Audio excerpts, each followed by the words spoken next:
Hello there, Alaskans, wherever you are. Welcome to the Must Read Alaska Show. Coming to you from somewhere in Alaska. This is the place where we talk about, you guessed it, Alaska. Where we keep the mainstream media on their toes and where we are standing up for what's right in a world run by leftists. You can find out more by heading over to mustreadalaska.com and also checking out the Must Read Alaska YouTube channel for some really great content. But first, let's get this party started.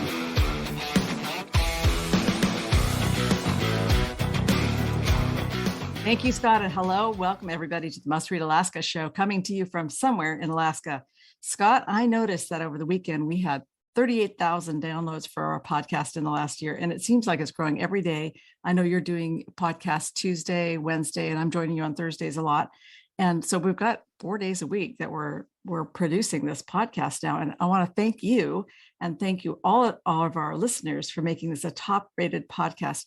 John Quick is with us as our co-host today. He's always there in the great province of Nikiski on the Kenai Peninsula. John, you have some stats to report about our iTunes progress.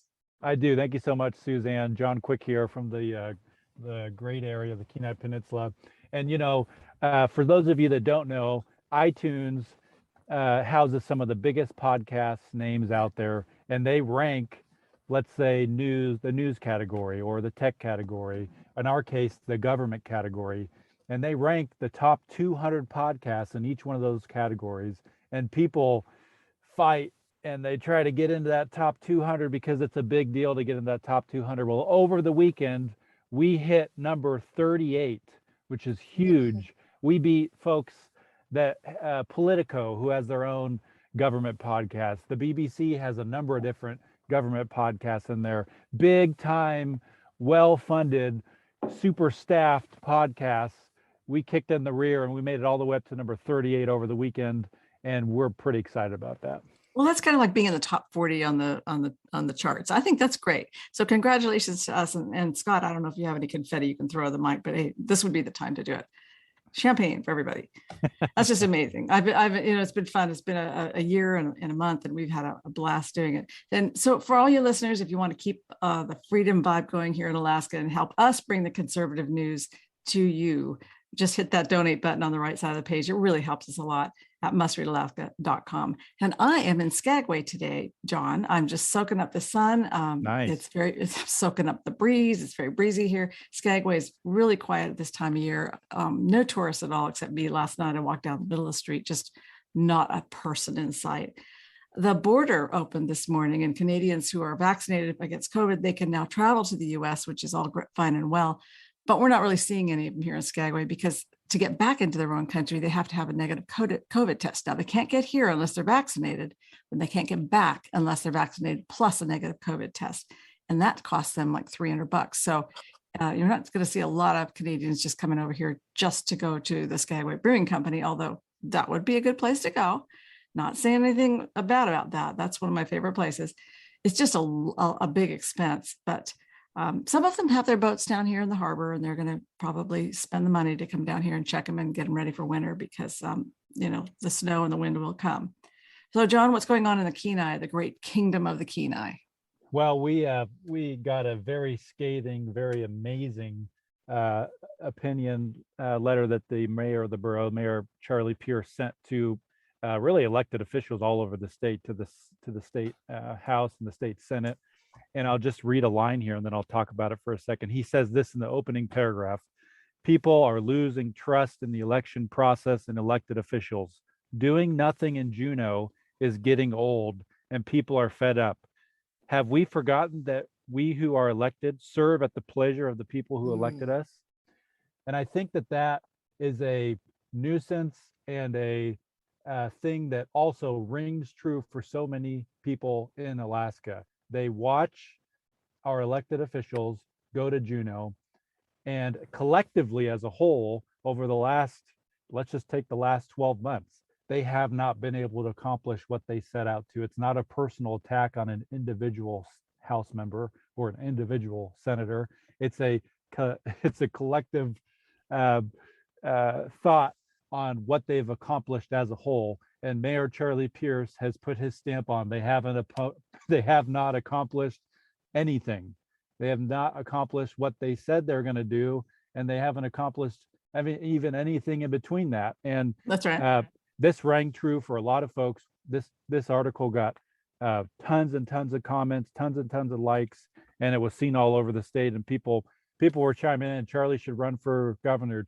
The Dunleavy should select Charlie as the lieutenant governor. And Charlie is a guy who says what he thinks and thinks what he says, and people like him for that. Yeah. That particular column has had 42 comments on it, which is, pretty high. That's in the high range for columns on Must Read Alaska. And basically, he was really very concerned about voter integrity. We see in his opening statement in his op-ed, he said, people are losing faith in the election system. And that's very dangerous when people are losing faith in their election system. But we are hearing it constantly from people who say, why can't we just have voter ID? You have to have a vaccine to get into a restaurant in places. Why can't you show your ID to vote? And it just makes no sense at all. Things like election fraud here in Alaska. The bottom line is he just wants us to do a better job. And so he's sort of sounding the alarm that things are not well in the kingdom of Alaska with voting, and not well all over the United States. People are feeling the same way. It's just a reflection of it up here. We're a little bit slower on the ball to catch on to this sense around the country, because we always thought maybe we had some of the better elections, but no more. I mean, you saw them in Anchorage. People were very discouraged about the clerk and how she handles things down there. Well, listen, we have a very special guest. I don't want to just belabor that point, but give our regards to Mayor Charlie Pearson. Let him know we appreciated that op-ed he sent in. But we have a guest with us today that we want to get to. And Stephanie Taylor, if you're on the line, just give me the high sign there. Give me a shout there. I am here alive and well. Thank you for having me. It's so great to have you on the show. And I know you've got a busy schedule because you are running for Anchorage Assembly, and you announced several weeks ago, and it was a very exciting thing that you actually, I think, announced at Must Read Alaska that you were running. And I was honored that you did so, against Forrest Dunbar in the East Anchorage seat that he and some of the Democrats have really occupied for the last 3 years. And I just I wanted you to just take some time today and introduce our listeners to who you are. And John, if you're over there in Nikiski, and I know that Stephanie wouldn't be representing you, but this is a happening person. This is an up and coming person. This is somebody that really has a voice, and the world will hear from her. I guarantee you. A lot of people told you, Stephanie, that it was time for you to run, and you've been a mom. You've raised great kids, and you've been a volunteer on campaigns. You've done door knocking for other candidates. You've run civic lessons, civic classes for teenagers across the state. But what finally convinced you it was the right thing to do? Well, I think, like you said, I've been asked for a number of years to run, and it was never the right time in my life. With 5 children, my oldest is 29, my youngest is 17. He's a senior in high school, so he's the last birdie in the nest. And just a few things changed in my personal life that gave me a little bit more freedom and more time. And looking at just the scope of what's been going on in Anchorage, I just realized that I could not sit by any longer. At some point, you recognize that you have to do more. I mean, I've been testifying, I've been writing, I've been attending meetings, speaking out on things, election observing, all sorts of different things. But at some point, people have to step up, and I was able to do that. And so I just decided it was time to step out of the boat and throw my hat in the ring. Yeah. Well, I just love the way you mix those metaphors, because I love hats and I love boats. You too. And now you've thrown your hat in the ring, and you've got your boat in the water. It's like, that's all fine and well. So I know you've got an amazing husband. I had a chance to meet him at one of your first fundraisers. I think it was your first fundraiser. It was the first time I met your husband, and you've got great kids, and they're all being very supportive of this as well. And this is tough stuff, being in an election, but it's kind of a family event, isn't it? It's a big family affair. Well, yeah, we did have to discuss it as a family, and there were different opinions, but yeah, they have all been very supportive. We don't all necessarily see things the same, but that's okay. but we have a really supportive family, and I am really thankful for that. But yeah, without Mike, there's no way I could do this. He is a rock star, and he has been, he's got my back, and it just is comforting to know, because it's, it's kind of a scary thing, but I'm also thinking of it as a great adventure. So yeah, and he's a great guy, and I look forward to getting to know him more as well as we go down this road.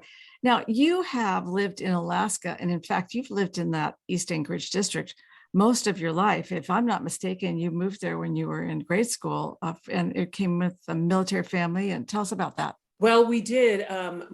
It'll be 51 years next month since we moved to Alaska. My dad was in the Air Force. This was his last change of station, and my parents loved it here, and they retired. But actually, I lived in South Anchorage when we first, after my dad retired. I went to Diamond High School, graduated from there, and then when I came back from college in 1985, I lived downtown for quite a while. But when I met my husband in 1989 and we got married, that's when I moved to the East Side. So I've been an East Sider for about 32 years now. And it's just been, my mother-in-law lived over here, my sister-in-law, my parents. It's been interesting because when my parents had left and when they came back, they also moved to the East Side so that we were all close together. So we've been here. Our kids were all born at the same hospital. They were all born at Alaska Regional, 2 of them in the same room. We have 5 children, 29, 28, 26, 22, and 17. And we homeschooled all the way through. We got to do lots of different things in our homeschooling. They took classes at other places. They played sports at other schools.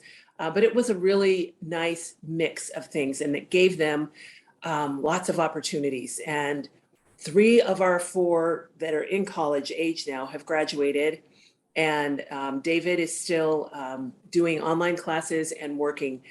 He's married, and so he's supporting his wife and working. Actually, it was King Career Center that he went through one of their programs and got the certifications that he's now using to support his family, which is pretty cool.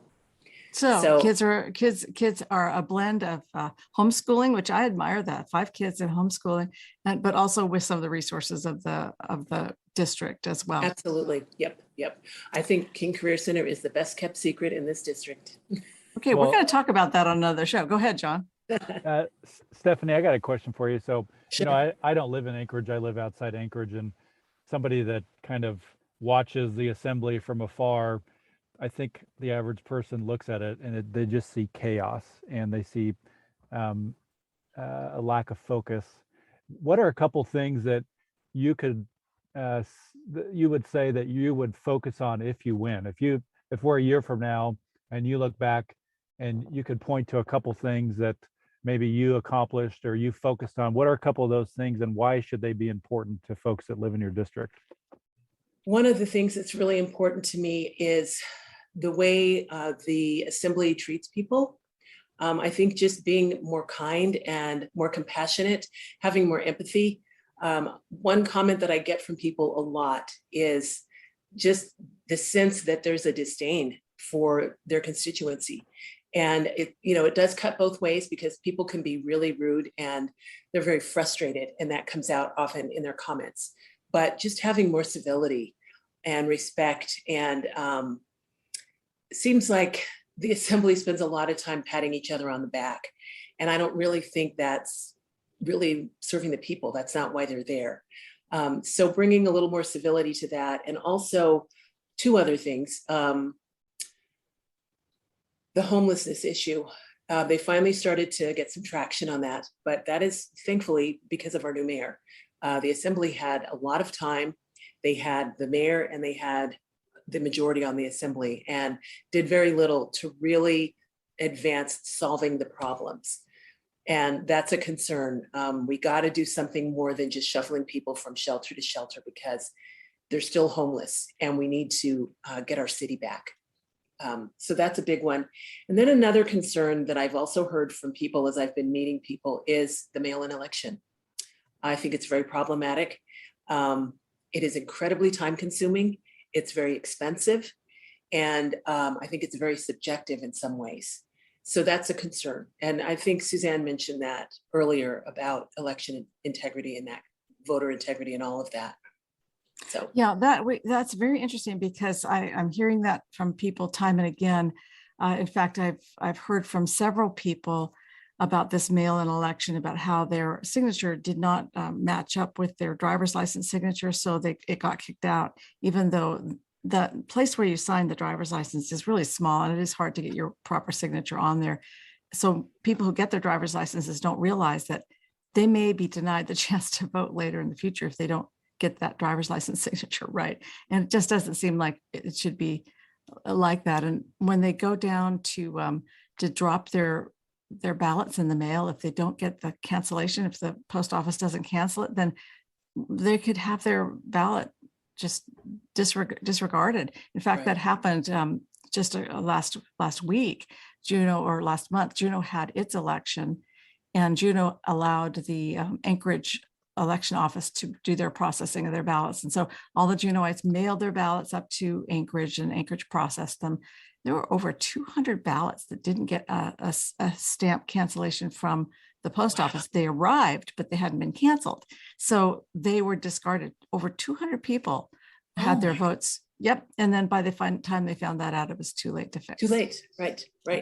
So we've got That's some it. issues. And that's kind of classic. The majority of this assembly, and when I say this assembly, I mean the majority, the progressives on the assembly, seem to keep coming with solutions and looking for problems to fit them into.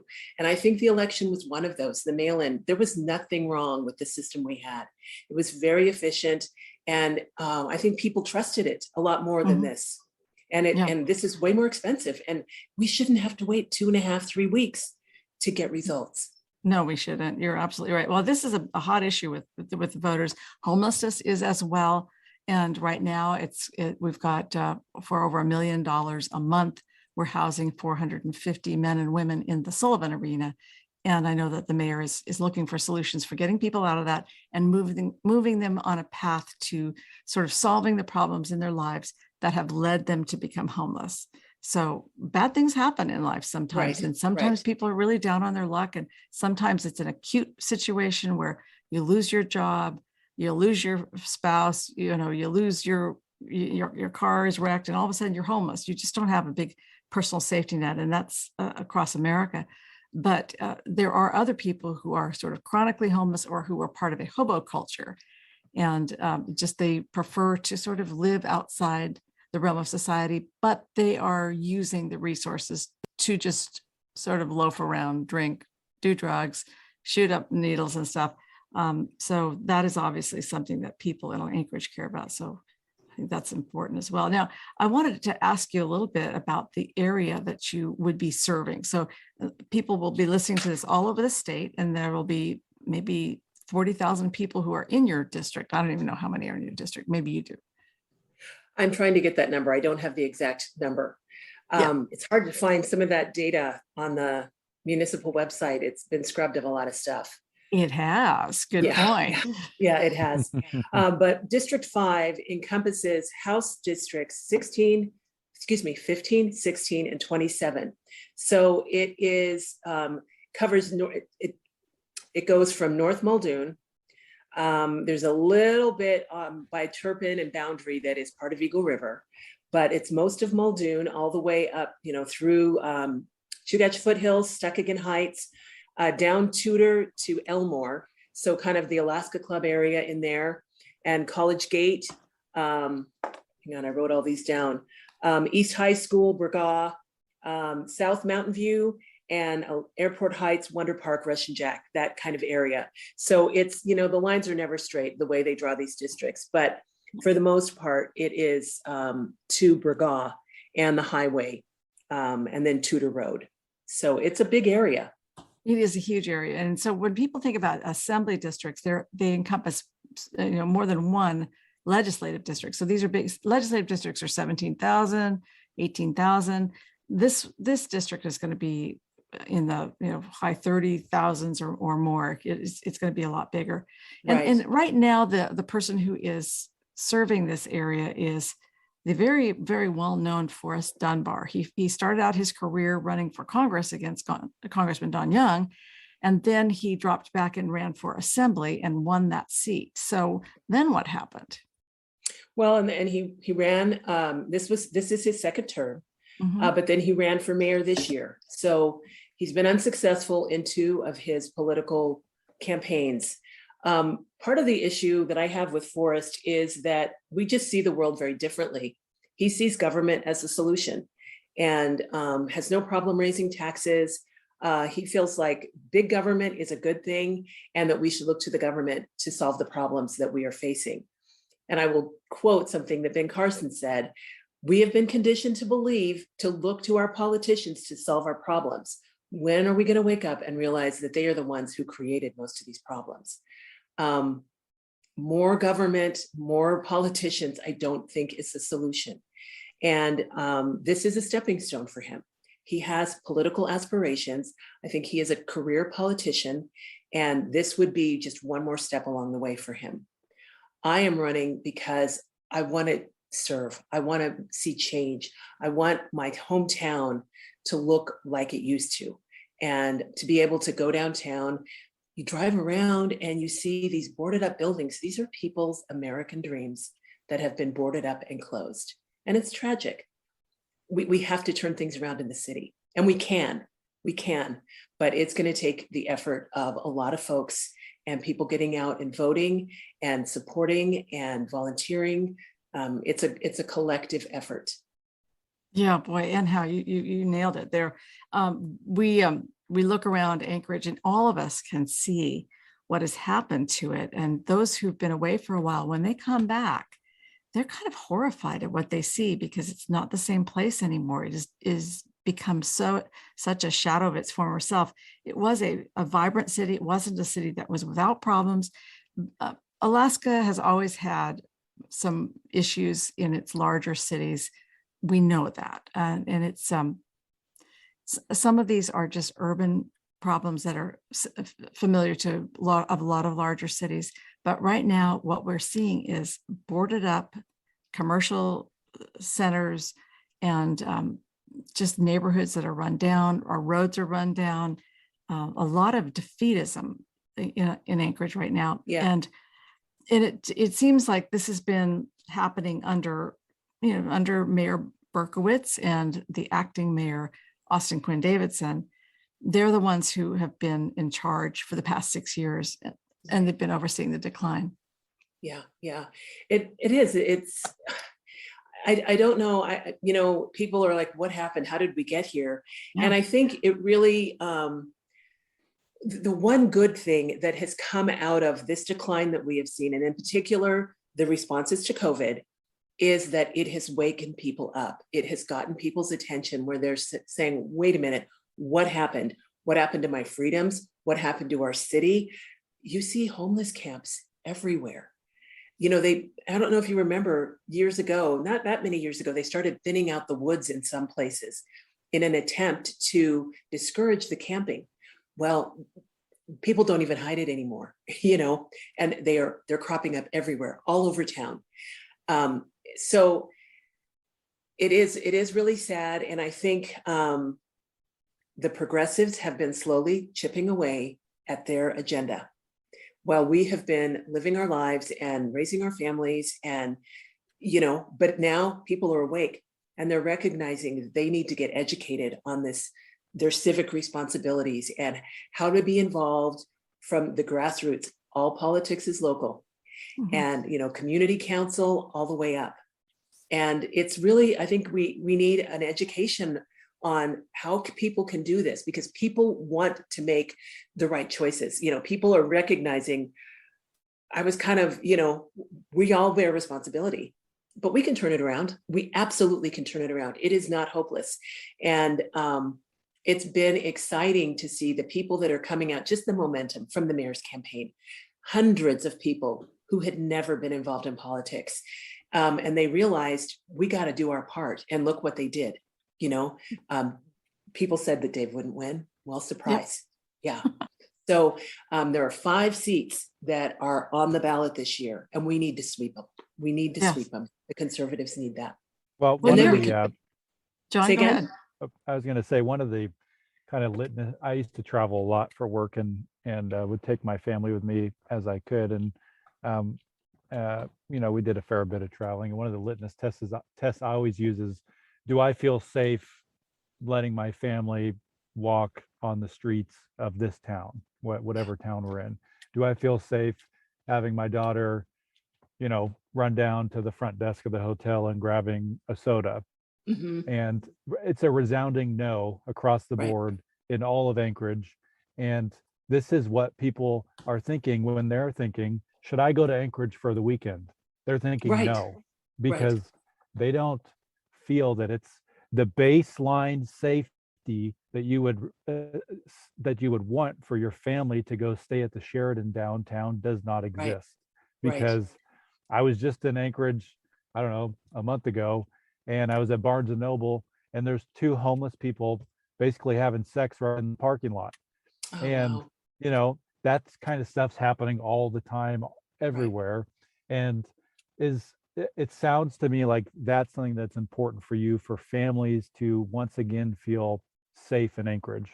Right. I mean, you want to be able to go to a park or walk on a trail. And now, when you do that, you are almost guaranteed you're going to encounter some vagrancy.